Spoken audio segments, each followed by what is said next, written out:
Fun fact: this episode showcases Granny's strong belief in her traditional mountain remedies, which often clash humorously with modern medicine. The misery is a recurring joke throughout the series, symbolizing the rural Clampetts' skepticism of big city doctors and their fancy methods.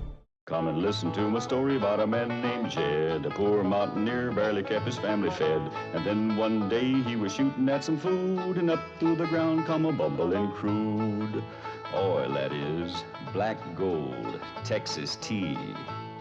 Well, the first thing you know, old Jed's a millionaire. The kinfolk said, Jed, move away from there. Said, California is the place you ought to be. So they loaded up the truck and they moved to Beverly Hills, that is, swimming pools, movie stars. The Beverly Hillbillies.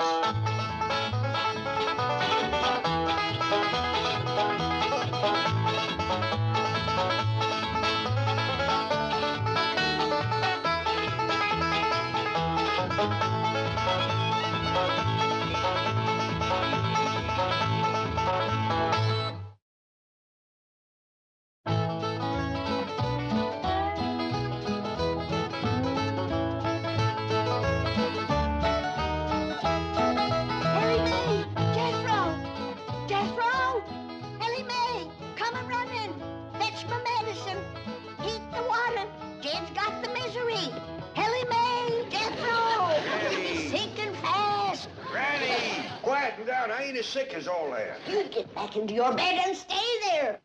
All right, I'll do it if you just calm down. I'm calm. Now you do as I tell you. You're a sick man. You're deathly sick. All right, all right. Hurry, Ellie, come quick. Uncle Jed's sick. I'm coming.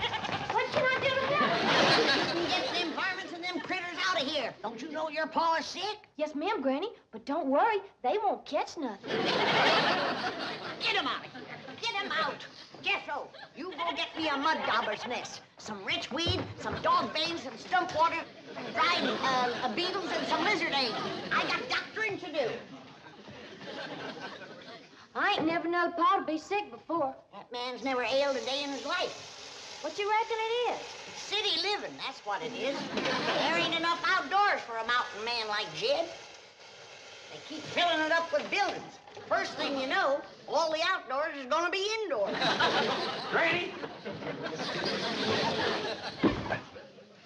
What in tarnation? I couldn't find no stump water, Granny, so I dug this up. Now you can make your own. Don't you know that stump water has got to sit in the stump to green up 30 to 40 days in order to get any power? Now, give Ellie the retchweed and get this mess out of here. I couldn't find no retchweed, nor dog bane either. Couldn't find no lizard eggs, nor dried beetle. How can you be a doctor in Beverly Hills without the proper medicine? What'll we do? How are we gonna get Pa well? Well, I'll have to make do with some old-fashioned remedies. Now, you go up and settle with your pa, and let me know if he goes to sinking. Yes, ma'am, Granny. What do you want me to do? Get this stump out of here, and don't make any noise. Don't you know that your Uncle Jed is at death's door?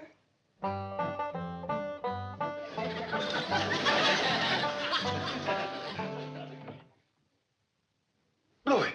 Got him, Duke. Nice big fat honker flying south. Bluey. Got us another one. We gonna have goose and dumplings tonight. Pa? Just a minute, Ellie.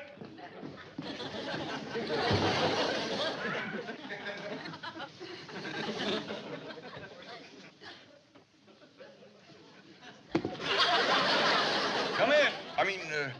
Come in. Pa?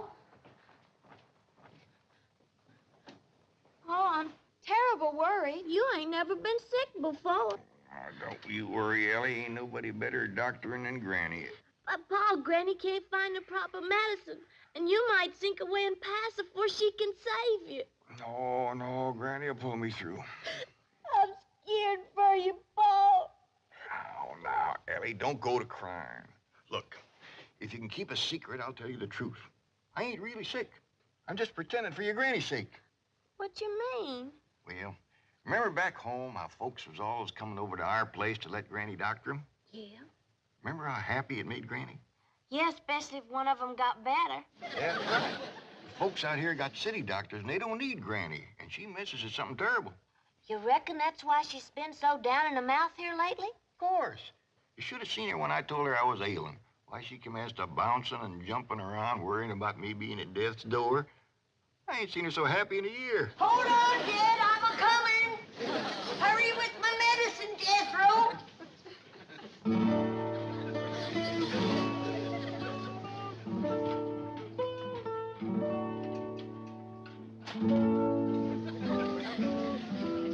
Jed, I don't want to worry you, but you're an awful sick man.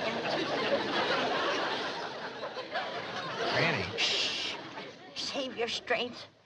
You're wrinkling awful fast. Granny, your specs is all steamed up. That's due. Well, get him off the bed. Jed, I don't want to worry you, but you're an awful sick man. I know, Granny, but anybody can save me, it's you. That's the truth. Ain't nobody can doctor like you. It ain't no credit to me. I was born with the gift. Here's your medicine, Granny.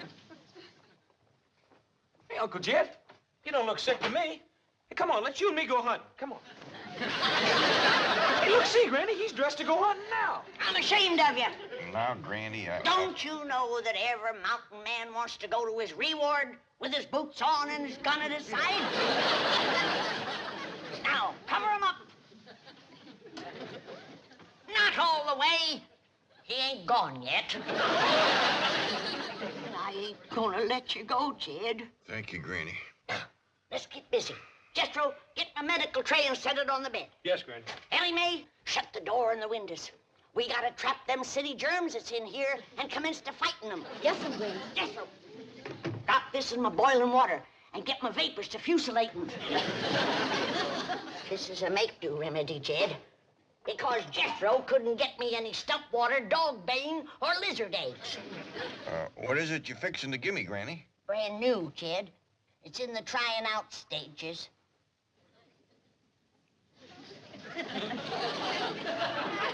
Who have you tried it out on? Well, no human beings yet.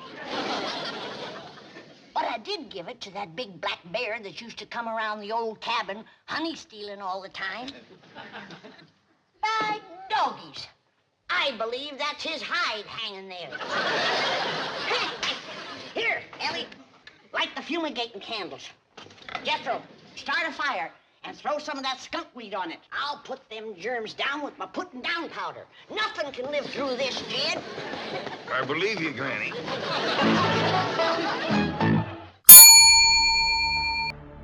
Question 1. What illness does Granny diagnose Jed with? 1. The measles. 2. The flu. 3. The misery.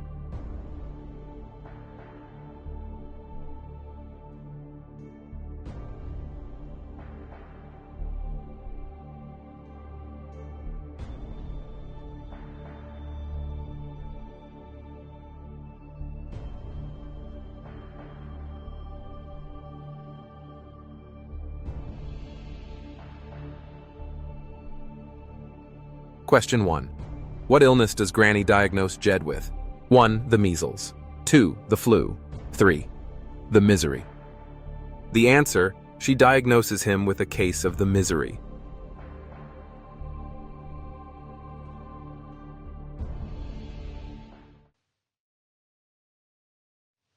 Boy, Granny, you sure are giving them city germs what for.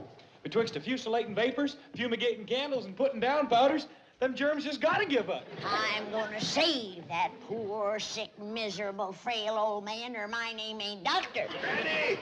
Granny! You get back to bed, you poor, sick, miserable, frail old man. Granny, I can't breathe. That's why I'm doctoring you, you darn fool. Granny, will you listen for a minute? You get back to bed. Don't you know that you're at death's door? Don't hurt him, Granny. I'll take a club to him if he don't lay down like I tell him to. Go fetch my shoes.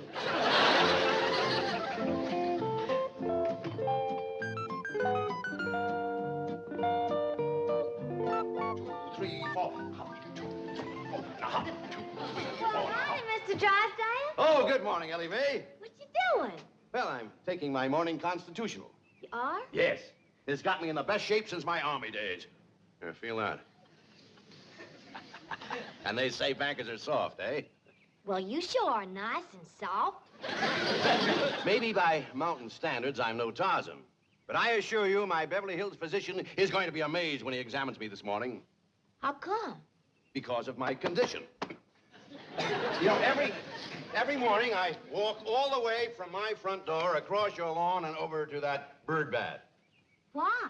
Ain't you got no place to wash up? How's your father? Well, right now he's trying to get Granny cheered up. She's been missing the hills back home something awful. Oh, what's the matter? Is something wrong? Well, you see, back home, folks was always coming to Granny for doctoring. Nothing pleasures her like telling folks what ails them and what to do about it. Well, I'll do my bit. Granny, Mr. Drysdale wants to talk to you. Yes, Granny, I need your advice and your help. He's ailing, Granny, feeling right poorly. Stick out your tongue. It's them city germs. Yes, I agree. Now, can you help me? I'm probably the only one who can.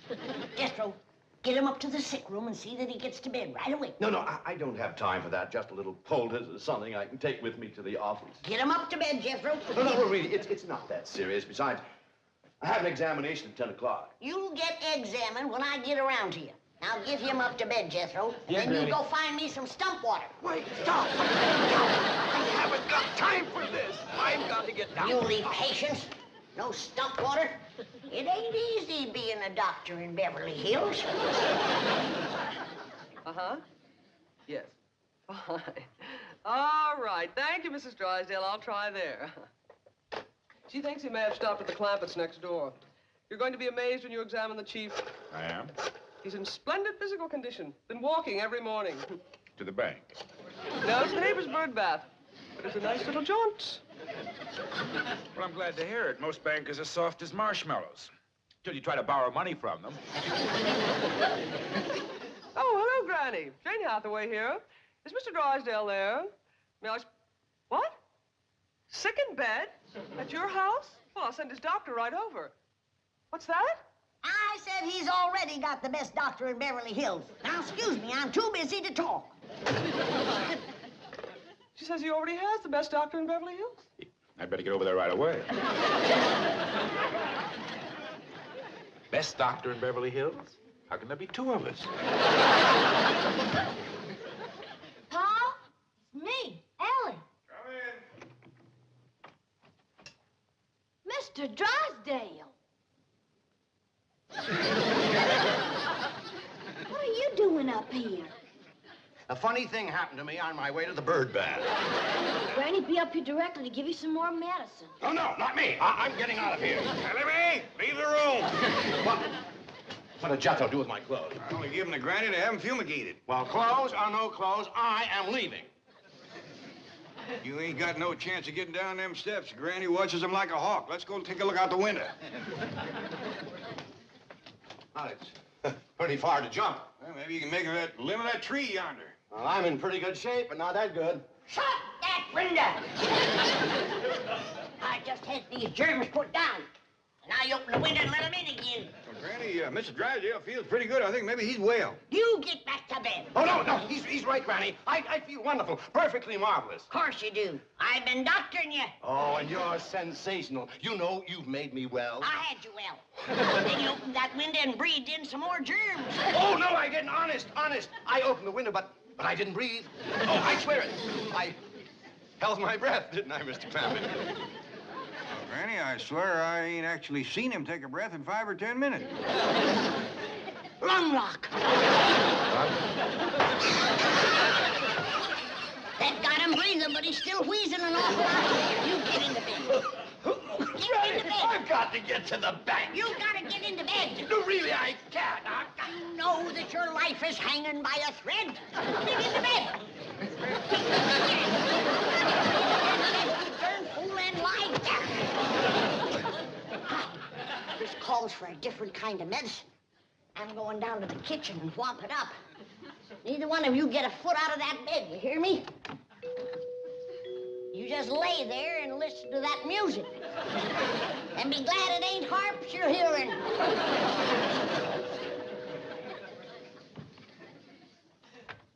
Oh, howdy there. I knowed somebody was coming the minute I heard that music. Is this the Clampett residence? Oh, yes, sir. I'd like to see the doctor that's taking care of Mr. Drysdale. Oh, yes, sir. Come right in. Hey, Granny, word's getting around. Here's another one. Howdy. How do you do? Well, I see you got your things with you. You figuring on staying for a while? As long as necessary. Praise be. Here's one that understands a great doctor and takes a little time. Thank you. You? Now, what do you reckon the problem is? Well, I won't know until I've had a consultation and my own examination is completed. We're going to get along just fine. Thank you. Thank you. Now, I'll be taken to the sick room. Oh, did you hear that, Jethro? Ain't he a joy? He sure is, Granny. You make doctoring a real pleasure. Thank you. Thank you. Now take him up to the sick room, Jethro. I got work to do in the kitchen. I'll be up to see you directly. Oh, now, you won't have to climb these stairs again. I'll come out to the kitchen and see you there. Lord love you. You're so nice. You about got me to bawling. But don't you worry. If great doctrine can do it, we'll come through as good as new. Thank you. Thank you. What a lovely little woman. She sure is. Hey, this way to the sick room. Hey, what you got in that there little bag? Everything I'll need, I'm sure. Well, that's good, because we're running low on nightshirts.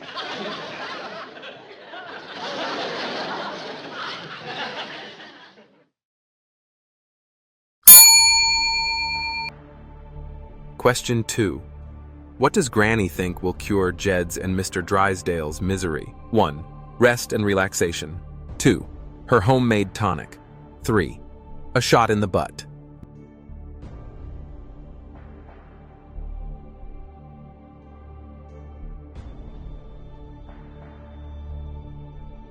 Question 2.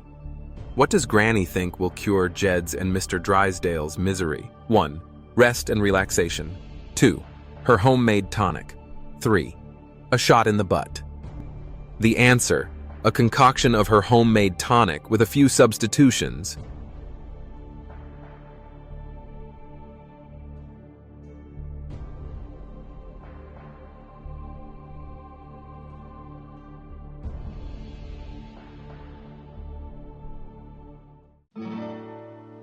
Cool root.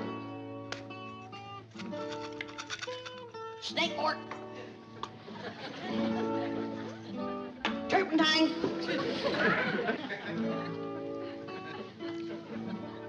Pokeberries. Spoon.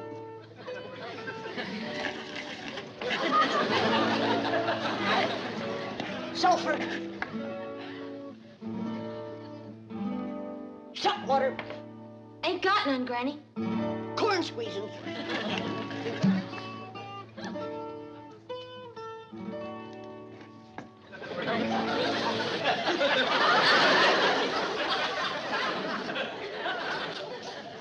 Granny, you know that last patient that was so nice? Yeah? Well, he weren't so nice when I asked him to take off his clothes. Why? What happened? Well, he commenced to bucking like a steer. Kept yelling for the doctor. But I knowed you was busy, so I just put him to bed and locked the door. Jethro, let's hurry, Ellie. I gotta pull them 3 back from the brink of the grave. Lizard eggs. Ain't got none, Granny. I forgot. Well, give me some gunpowder. Sometimes that works just as good. Ellie, careful. 3 ailing is enough.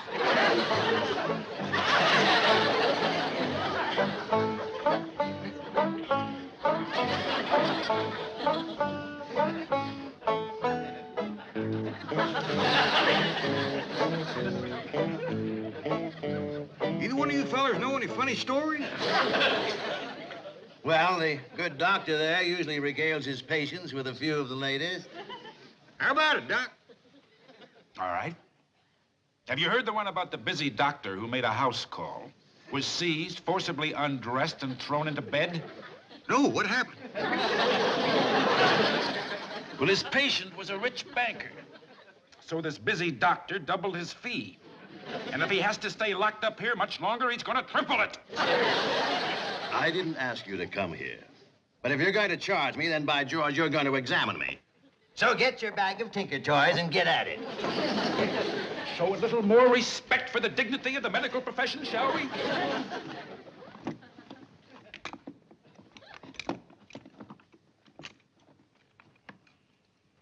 Hey, what's this, a rubber hammer? Yes. Well, I see where it'd be nice and quiet, but I don't see how you'd drive any nails with it. I don't use it for nails. Oh, good. What's that thing? This is a stethoscope. With it, I can listen to the patient's heart and lungs, like this. Ooh, that's cold. What'd you say? I say that's cold.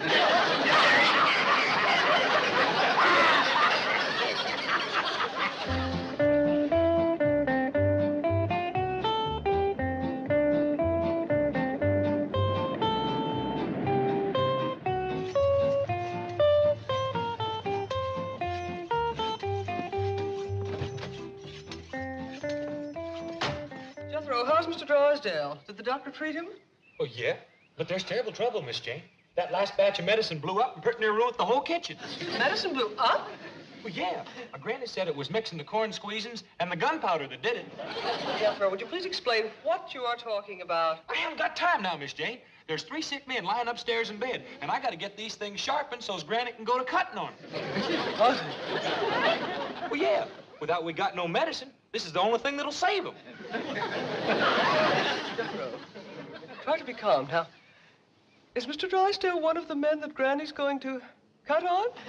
Yeah, Mr. Drysdale, Uncle Jed, and the fellow that came last by the name of Clydeburn. The doctor? You'll have to wait your turn. I gotta get upstairs and commit swacking on those 3 men that I got up there. Bring my tools to them. No, Granny, I will not let you do it.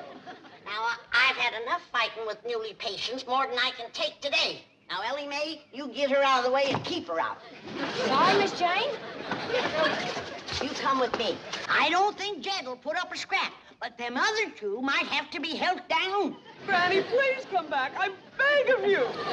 I'll get to you later. I've only got 2 hands.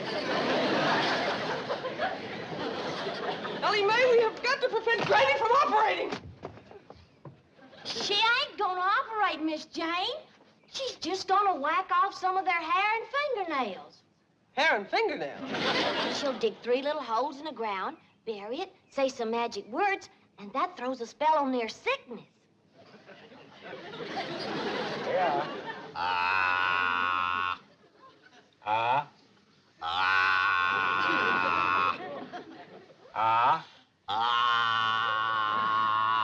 Say, Doctor, I bet you he could talk a heap better if you took that stick out of his mouth. Lock it, Jethro. Get back in bed. You heard her. Get back in bed. Get this junk off of the bed. I got doctoring to do. Now, look here. You heard her. Get that junk over there. Those are the finest medical instruments that money can buy. Thank you. Razor sharp, too. All right, Mr. Drysdale, I'll commence on you. No, just a minute. What do you have in mind with that knife and those scissors? Well, I gotta cure you somehow. And without medicine, there's only one way left. Oh, no. Not me. Turn in, Jethro. Matty, I can get you any medicine you require simply by telephoning a pharmacy. You can? And they will deliver to your front door. Oh, that's just dandy. I'd much rather use medicine. It's a lot easier than cutting and snipping. Exactly what I keep telling my surgeon friends. Now, if you'll just lead me to a telephone. Right this way.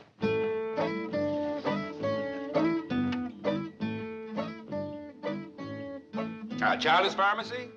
Petey? Yeah, it's me. And look, I'm going to put this lady on. She'll tell you all the medicine she needs. I want you to give her A1 service. Attaboy. Right. I'll go reassure Mr. Drysdale. He seemed a little panicky.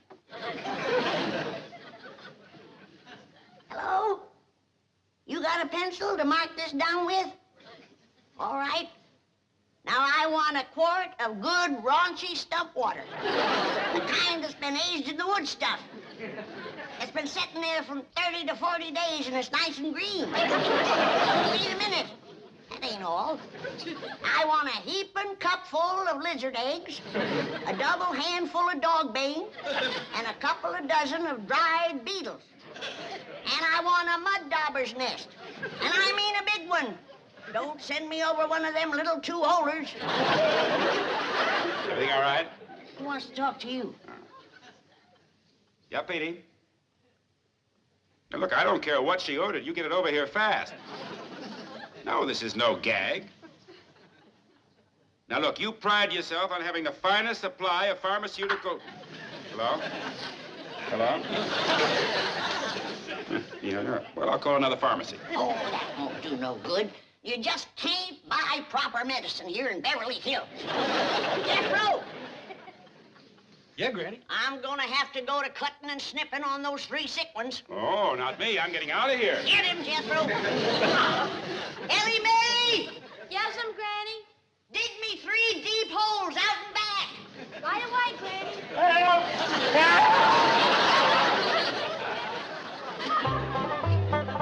How do you feel, Jed? Better than brand new. Granny, you done some doctoring in your time, but today beats all. It took a heap out of me, Jed. Especially clipping and burying all that hair and throwing my spell. But I reckon it was worth it. Yonder comes a living proof.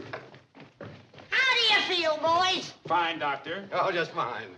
Come back and see me anytime you need me. Yes, we will. Goodbye. Bye.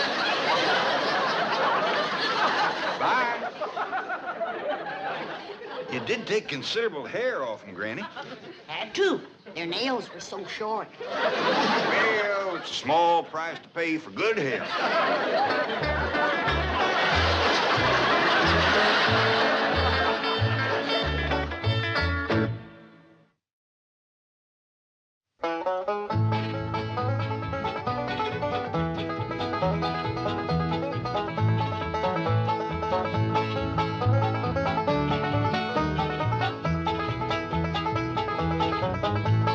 Now it's time to say goodbye to Jed and all his kin. And they would like to thank you folks for kindly dropping in.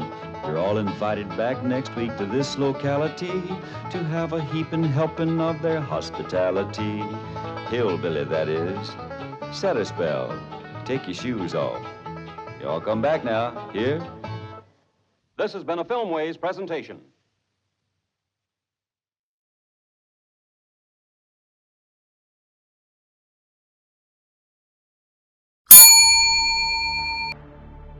Question 3. What happens when Dr. Clyburn visits the Clampetts? 1.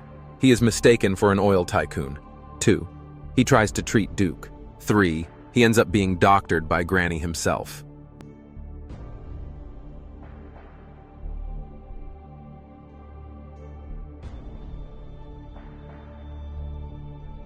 Question 3. What happens when Dr. Clyburn visits the Clampetts? 1. He is mistaken for an oil tycoon. 2. He tries to treat Duke. 3. He ends up being doctored by Granny himself.